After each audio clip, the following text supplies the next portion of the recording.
Ya mai girma mai shari'a, kafin na auri Kabiru, na taɓa auren wani miji a baya mai suna Abbas. Wanda kuka yi fasikanci kuka haifi ‘yarsa a cikin gidana ba? Kuma wani aibu da zai nuna na taɓa aikata wani mugun abu a rayuwata. Wallahi ƙarya kike yi, ke fasika ce, kuma ba zan taɓa yafe miki ba.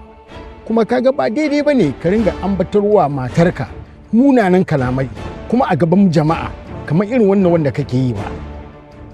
Wallahi kazafi yake ni, amma ban taɓa aikata abin da yake zargi na da shi.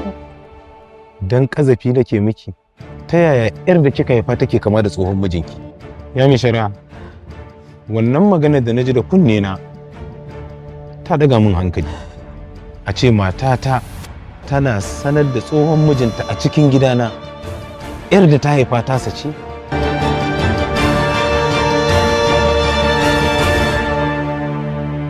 Ga soyayya ce, mun tantance, mun jajirce, ki cuce shi, ka cuce ta, wanda ya ja mana, amana ta ci shi. Kotun soyayya, soyayya, kotun soyayya, soyayya.